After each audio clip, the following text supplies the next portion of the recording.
Buenas tardes a todos y a todas. En primer lugar, traigo un montón de saludos. Traigo un montón de saludos. En primer lugar, del gobernador Kicillof, que, bueno, estaba invitado, no pudo venir porque anda haciendo algo así como una campaña electoral, ustedes deben saber, y hoy andaba, ya tenía compromisos, creo que estuvo por Pergamino y por Ramallo, recorriendo, bueno, distintas obras, participando de distintas actividades con vecinos, vecinas, sectores de la producción, sectores sociales, etcétera. Así que traigo el saludo de él, también del ministro de Producción, Augusto Costa, que tiene, entre otras cuestiones, a cargo el área de la Subsecretaría de Ciencia y Tecnología, también de Roberto Salvareza, que hace un ratito ustedes comentaban que también hubo un aporte de la SIC para poder terminar de organizar, construir este hermoso polo tecnológico. Él anda ahora por Chile, creo, me comentaban los chicos, que bueno, pero estaba también invitado, así que quiero traer el saludo de ellos. En segundo lugar, el agradecimiento por invitarme. A Daniel y también a toda la universidad, esta que es una de las dos universidades más lindas de la Argentina, ¿no? La otra es la de Quilmes, la otra es la Universidad de Quilmes, perdón, ¿no? Pero la otra es la Universidad de Quilmes. No voy a decir el orden para no herir susceptibilidades y porque quiero irme sano, sobre todo, pero de las dos más lindas universidades que tiene Argentina. Quiero agradecer también a varios compañeros muy queridos, Agustina, Fran, compañero Berrueco, también allá al compañero Oscar Galante, un militante de la ciencia y la tecnología de la Argentina desde hace mucho tiempo. Bueno, pero un montón de compañeros queridos, no quiero dejar de nombrar a ninguno que vinieron, se hicieron presentes, bueno, representantes del sector sindical también, agradecer muchísimo que andan por acá. En tercer lugar, felicitarlos, realmente, felicitarlos a todos, al rector, a Aritz, a Guillermo, bueno, pero a toda la comunidad universitaria de acá de la Universidad de Lanús. Yo le decía cuando hicimos el corte de cinta, independientemente del monto de inversión que implicó construir este polo tecnológico, este polo de diseño, bueno, hoy hay que valorizarlo por 10, por 20, por 100, no sé por cuánto. En un momento en que en la Argentina básicamente todo cierra, nada se inaugura, nada se construye, en donde la obra pública nacional está totalmente parada, en donde las provincias están totalmente desfinanciadas, en donde las universidades nacionales se las asfixia con los recortes de presupuesto, en donde a los docentes universitarios también se les recortan sus salarios, en donde el presupuesto de ciencia y tecnología también se vio menguado. Tengo todos los números en la cabeza, me dedico también a estos temas, a estas cuestiones. Presupuesto de ciencia y tecnología cayó más de 30%, presupuesto promedio de las universidades nacionales, desde que llegó Milei cayó 30%, salarios de los docentes, 38% en términos reales, todo se ha recortado. Cuando asumió Milei había 119 obras en universidades nacionales, obras de infraestructura, como por ejemplo podría ser esta, ¿no? Que cuando llegó Milei recortó absolutamente el presupuesto y quedaron abandonadas. De esas 119 obras, 38 eran en la provincia de Buenos Aires, quedaron abandonadas. Nosotros estamos retomando 21 de esas obras, una acá en la Universidad de Lanús. Ayer me decía Daniel que tuvieron una reunión con el personal del Ministerio de Infraestructura para hacer el Centro Cultural Mercedes Sosa. Un compromiso tomado obviamente por el gobernador Kicillof, un compromiso tomado por el ministro Cato Pois y que yo quiero ratificar acá. Decía, es un contexto muy raro para hacer una inauguración. Repito, está cerrando todo en la Argentina. Yo no sé cuánto es público o cuánto no, pero todos los lunes a la mañana hago una conferencia de prensa en Casa de Gobierno y tengo una sección particular de esa conferencia de prensa en donde voy contando todas las empresas que van cerrando en la provincia de Buenos Aires. Es durísimo decirlo, pero yo creo que hay que decir esos ejemplos particulares, porque si no uno va, también lo hago, ¿no? Pero cuando uno dice los ejemplos particulares, la gente entiende de qué se trata. Uno puede venir y decir, cayó la industria 3% este mes respecto al año pasado, al mes pasado, y es un número que se redujo, nadie sabe bien qué significa muchas veces, porque son números estadísticos. Ahora, cuando vos explicás que en Bragado, la fábrica Acerbrag, dejó de producir acero y echó a 300 personas, vos pensás que son 300 familias que se quedaron sin comer. Cuando vos contás que las procesadoras de pescado de Mar del Plata van cerrando todas las semanas una tras otra y van despidiendo gente, te das cuenta la cantidad de familias que quedan sin comer, el valor agregado que se deja de generar y las exportaciones que dejan de producirse. Cuando vos contás los casos particulares, el público en general entiende. Después nosotros hablamos muchas veces para los economistas, etcétera, pero para que la gente entienda hay que darle ejemplos muy concretos. Por eso yo quiero felicitarlos en general, pero en particular por haberse decidido, por haber tenido la decisión política de llevar adelante esta obra en un contexto tan complejo, tan difícil, sabiendo que ustedes están sufriendo, como todas las universidades nacionales, el desfinanciamiento por parte del gobierno nacional. Nosotros en la provincia de Buenos Aires estamos haciendo otra cosa muy distinta con las universidades, con las 3 universidades provinciales. Nosotros en la provincia tenemos 2 universidades provinciales, que son la de Ezeiza y la del sudoeste de la provincia de Buenos Aires, y un instituto universitario, el Instituto Universitario de la Bucetich, de la Escuela Bucetich, en donde los policías pueden hacer carreras de grado y de posgrado. Esas son nuestras 3 universidades. Pero después tenemos 25 universidades como esta que tienen asiento en la provincia de Buenos Aires. Obviamente nosotros no tenemos ni la capacidad de generar el presupuesto para esas universidades, que son nacionales y por lo tanto son autárquicas, pero su presupuesto depende de lo que les da el gobierno nacional, de lo que vota el Congreso, no de lo que le da el Ejecutivo, de lo que vota el Congreso, y que después el Poder Ejecutivo, justamente, como dice la palabra, tiene que ejecutar, está obligado a ejecutar una vez que se aprueba ese presupuesto. Como este gobierno nacional no quiere tener un presupuesto para manejarse con discrecionalidad, después se maneja con discrecionalidad con las universidades nacionales y no les da el presupuesto que les corresponde. Por eso sabemos que están padeciendo esos recortes, esos ajustes, etc. Nosotros tenemos una instrucción muy distinta de nuestro gobernador, porque a pesar de que no dependen de nosotros ni el presupuesto ni la definición, lo que nos dijo el gobernador apenas empezamos es, bueno, vamos a armar un área, armamos un área que sea la que lleva el vínculo con las universidades nacionales con asiento en la provincia de Buenos Aires. Lo llamamos, tiene un nombre más largo y más complejo, nosotros lo llamamos nuestro Consejo Universitario, que tiene el vínculo con las universidades. Y después cuando empezamos, sobre todo cuando terminó la pandemia y ya nos podíamos dedicar a nuestro verdadero programa de gobierno, no a las emergencias y a las urgencias que nos generó la pandemia, lo que nos pidió el gobernador, porque era algo que nosotros veíamos cuando recorríamos, bueno, en la campaña, pero también en la gestión, el interior de la provincia de Buenos Aires, es generar espacios para el dictado de carreras universitarias en aquellos municipios del interior de la provincia de Buenos Aires en donde no había universidades. Porque lo que nos dijo el gobernador, lo que nos explicó el gobernador y lo que nos pedía, sobre todo los vecinos, las vecinas del interior de la provincia de Buenos Aires, es que ellos tenían el mismo derecho a estudiar una carrera universitaria que el que vivía en Lanús o el que vivía en el Bahía Blanca y tenía una universidad. Porque yo que nací en Puan no puedo hacer una carrera universitaria si no tengo los recursos para mudarme a Bahía Blanca. Porque yo que nací en Leandro Alem no puedo hacer una carrera universitaria si no tengo los recursos para irme a vivir a Junín. Quiero hacer una carrera universitaria, no puedo. Entonces le pidió a Juan, me pidió a mí, que diseñemos un programa para poder llevarle la universidad a aquellos que quieran hacer una carrera universitaria y ellos no se pueden mover hacia una universidad.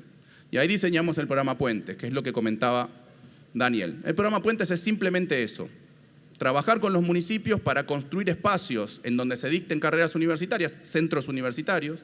Nosotros le damos el financiamiento, los municipios también ponen su parte y se construyen pequeños edificios, pequeños centros universitarios de 2, 3, 4, 5 aulas, con sus espacios comunes, con sus baños, obviamente, con su Zoom, con sus office, con su sala de profesores, en donde después nosotros trabajamos con las universidades, como por ejemplo con la Universidad de Lanús, pero con otras 24 universidades con asiento en la provincia de Buenos Aires, en llevar las carreras que esos territorios nos solicitan a nosotros. Así es como estamos trabajando con 7 carreras con la Universidad Nacional de Lanús en distintos municipios del sudoeste, del sur, del norte de la provincia de Buenos Aires. Estamos invirtiendo 283 millones de pesos, es la evaluación de esas carreras, que básicamente es pagarle las horas cátedras y los viáticos a los docentes para que se muevan, para que den sus clases y para que vuelvan. Eso con la Universidad de Lanús. Lo estamos haciendo en 80 municipios, construimos 45 centros universitarios nuevos, es decir, espacios con aulas, con comodidades, con tecnología para poder dictar carreras universitarias de carácter tecnológico, de carácter científico, de carácter productivo. siempre las trabajamos con los municipios para que ellos mismos nos digan, acá necesitamos tal cosa. Muchas veces necesitan enfermeros, ponemos una carrera de enfermería. Muchas veces necesitan técnicos vinculados a la producción agropecuaria. Bueno, buscamos con las universidades nacionales y llevamos carreras vinculadas a la producción agropecuaria. Muchas veces en otros lados dicen, no, acá queremos desarrollar algunas capacidades de desarrollo web, desarrollo de software, desarrollo de videojuegos, buscamos esas carreras y las llevamos para que todos tengan el derecho a estudiar. Ya estamos trabajando, repito, con 80 municipios que no tenían carreras universitarias.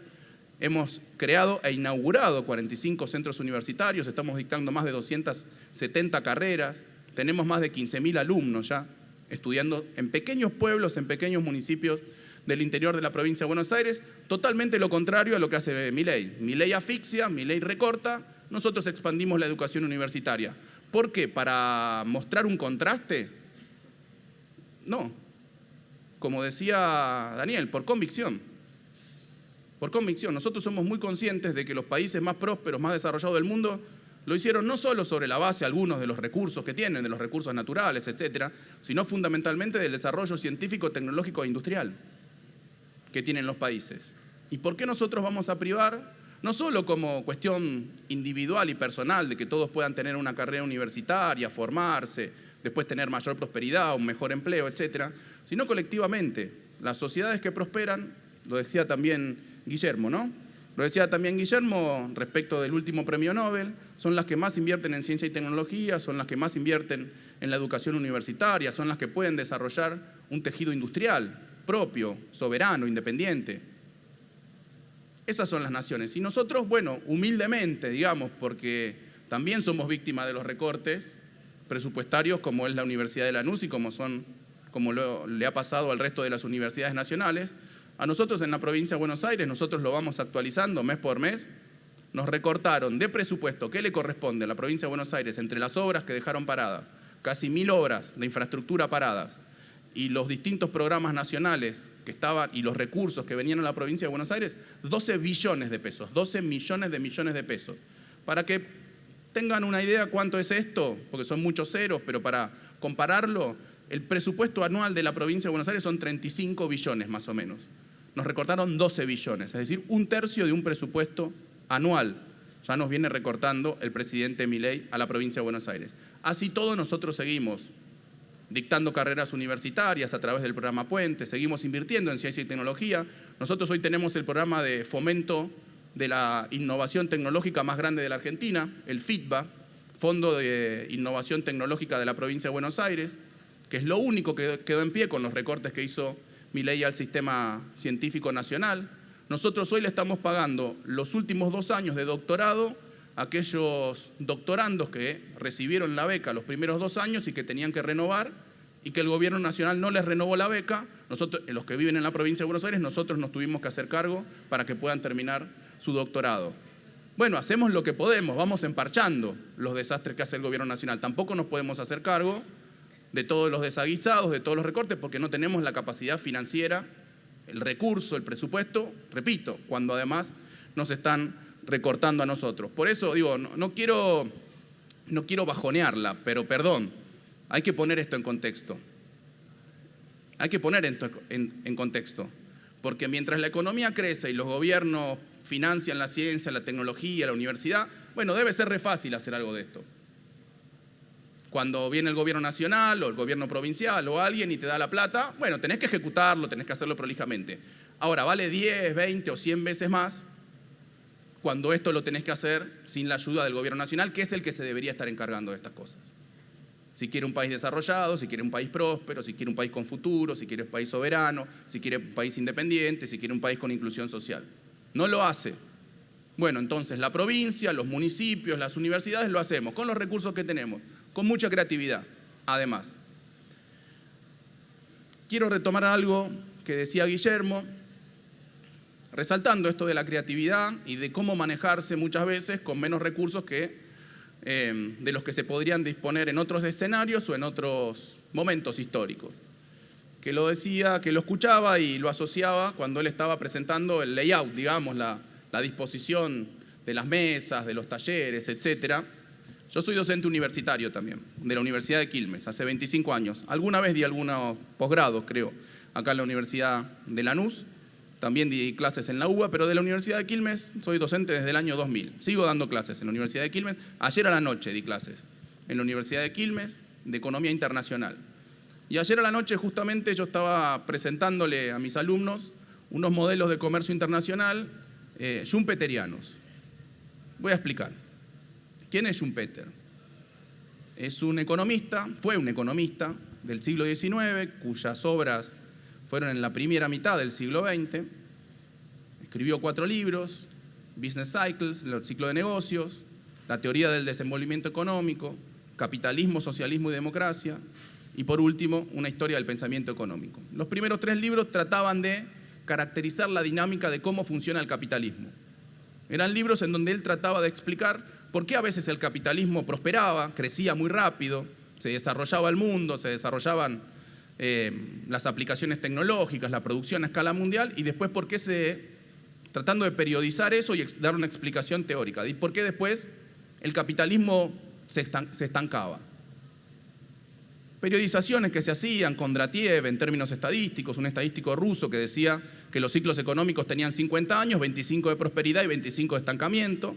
Entonces, una de las cosas que hizo Schumpeter es tratar de explicar por qué pasaba eso. Porque a veces el capitalismo durante más o menos 25 años prosperaba y después se estancaba.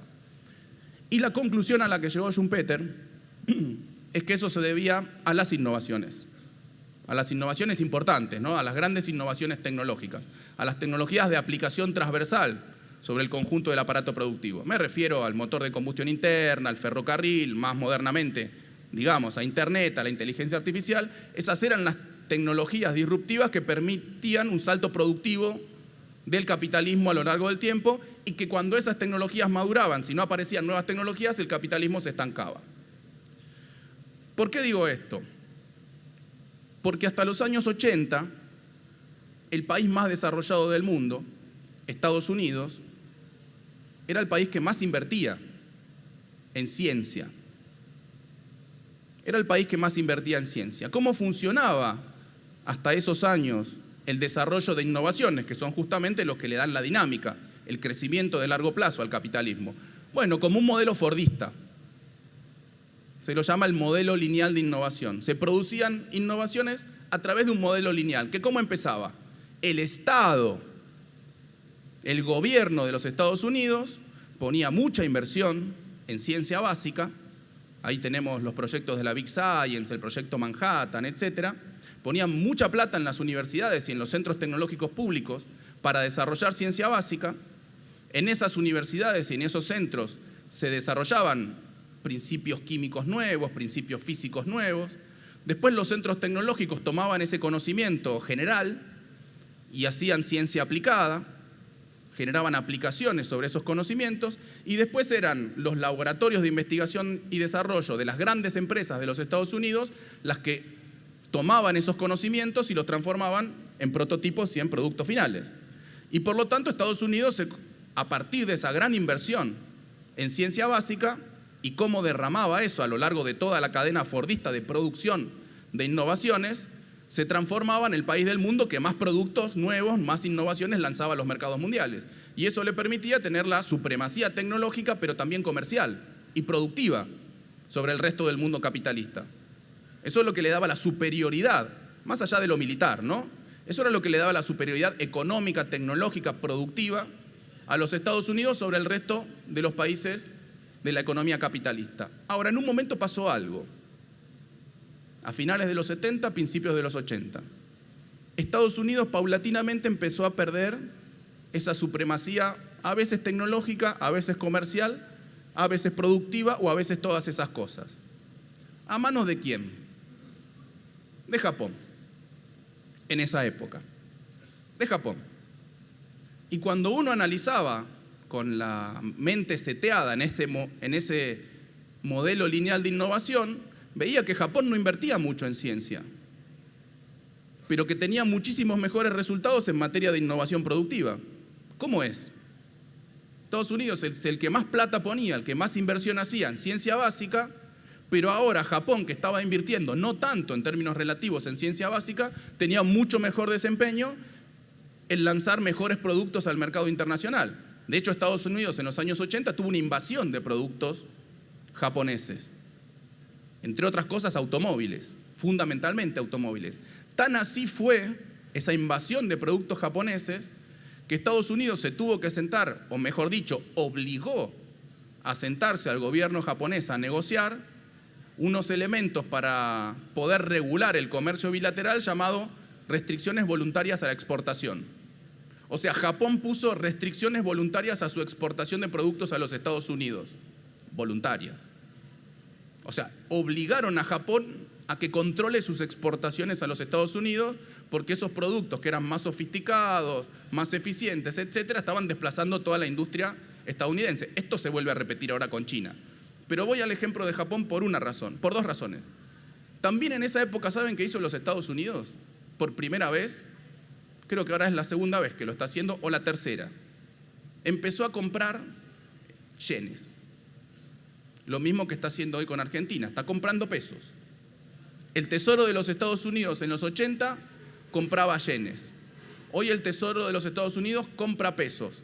Ahora, situaciones totalmente distintas, ¿eh? ¿Por qué compraba Estados Unidos en los años 80 yenes, la moneda de Japón? Para apreciarla, para que sea más cara y para que la industria japonesa pierda competitividad y no pueda exportar tanto a los Estados Unidos, entre otras cosas, automóviles. Quería quitarle competitividad sobre la base de la apreciación de la moneda. Es decir, era una maniobra claramente defensiva de los Estados Unidos para que Japón no lo inunde de productos japoneses. Bueno, no es lo que está pasando en Argentina, ¿eh? No es que nosotros estamos inundando a Estados Unidos de productos argentinos. Más bien lo contrario le está pasando en Argentina. ¿Y por qué ahora entonces Estados Unidos compra pesos? Sola, pura y exclusivamente para evitar una devaluación antes de las elecciones. Hoy parece que compró otros más o menos, el equivalente en pesos, puso 400 millones de dólares y se llevó el equivalente al tipo de cambio oficial en pesos. Ahora, situación es totalmente distinta. Vuelvo a Japón. Quería hacer esta nota histórica, ¿no? Estados Unidos compró yenes en los 80 defensivamente. Hoy compra pesos para salvar un gobierno, para pagarle la campaña a un gobierno. Situaciones distintas. Vuelvo a Japón. ¿Cómo hizo Japón? ¿Por qué invirtiendo mucho menos que los Estados Unidos en ciencia básica, al final del cuento tenía muchas más innovaciones, productos tecnológicamente superiores, productos más innovadores, productos más eficientes, productos relativamente más baratos, con mejores prestaciones? ¿Qué hicieron los japoneses? Hicieron eso. Hicieron eso. Juntaron los desarrollos teóricos, los proyectos, etcétera, con la producción. Antes en Estados Unidos estaba todo separado. La universidad hacía ciencia básica, publicaban papers en revistas, después los científicos que hacían ciencia aplicada leían esos papers, trataban de hacer explicaciones sobre esos papers, publicaban otros papers en revistas científicas y después los laboratorios de investigación y desarrollo leían esos papers y sobre la base de ese conocimiento intentaban hacer nuevos productos, nuevos prototipos. ¿Cuál era el problema? Que se perdía mucho entre los eslabones. Había mucha pérdida de conocimiento y no había el suficiente aprovechamiento del conocimiento entre compartimentos estancos. ¿Qué hicieron los japoneses? Lo pusieron todo junto. A la ciencia básica, a la ciencia aplicada, a los laboratorios de I+D, a las empresas. A trabajar todos juntos como ahí. ¿Cuál fue el resultado? Invirtiendo menos tuvieron mejores resultados. Mirá qué simple, mirá qué sencillo. Modelo Chain Link se lo suele llamar esto en teoría de la innovación. Mirá qué sencillo y mirá qué simple. O sea que lo que están haciendo ustedes es mejorar la competitividad industrial, mejorar los resultados que van a tener sus estudiantes que están estudiando justamente acá diseño, que eso lo puedan transformar rápidamente en prototipos y eventualmente en productos que se puedan vender, que eso pueda generar emprendimientos, que se pueda generar empleo genuino. Mirá qué sencillo, no era tan difícil. Ahora, ¿qué hay que hacer? Primero, tener la definición política, la decisión política de hacerlo y después poner los recursos, poner la plata y hacerlo. Bueno, es lo que hizo Japón y se desarrolló. Es lo que hay que hacer. Es lo que hay que hacer. Los chinos hicieron lo mismo. A partir de entonces cambió el modelo. Ya no se hizo más innovación en el modelo fordista. Se empezaron a integrar las universidades con las empresas, con los laboratorios, con los centros de tecnología. Cambió totalmente el paradigma a partir de la experiencia de Japón. Bueno, es esto. Es esto. Es lo que hay que hacer. Hay que desarrollarse industrialmente, hay que generar nuevos diseños, hay que generar nuevos programas de conocimiento, hay que invertir en ciencia y tecnología, hay que invertir en las universidades nacionales. Todos tienen el derecho a venir a estudiar, a conocer, a tener un espacio cómodo, a tener sus propios talleres, a tener sus propios sueños y hacerlos posibles acá en la universidad. No es tan difícil. Hay que hacérselo entender a Milei. Y termino con esto. Estamos a ¿cuántos días? 5 días de una elección. Yo no le quiero decir a nadie que tiene que votar y que no tiene que votar. Acá son todos adultos, conocen, seguramente gente informada. Solo quiero hacer una advertencia. Iba a decir cuando uno agarra una boleta, pero ahora se vota de otra forma. Cuando a uno le dan la boleta y le den la lapicera, tengan en cuenta que una crucecita en un lado viene con fondos para la universidad y otra crucecita en otro lado, donde hay un pelado, no viene con fondos para la universidad. Cuando hace uno la crucecita en un lado, viene con mejores salarios para los docentes universitarios, y cuando hace la crucecita en el otro lado, viene con recorte de los salarios para los docentes universitarios. Cuando uno hace una crucecita en un lado, viene con financiamiento para la ciencia, la tecnología, la innovación, y cuando lo hace en otro lado, no. Solo quiero decir esto. Después cualquiera de ustedes creo que sabe bien a qué me estoy refiriendo. Por eso, yo no quiero hacer proselitismo porque estoy en universidad, pero saben de dónde vengo, saben a dónde nosotros vamos, así que les pido que nos acompañen, eso les pido, que nos acompañen. Así que, bueno, muchas gracias Daniel, muchas gracias a todos, disfrútenla, ahora vamos a dar una vueltita, ¿no? que quiero conocer. Muchísimas gracias. Les agradecemos a todas las autoridades.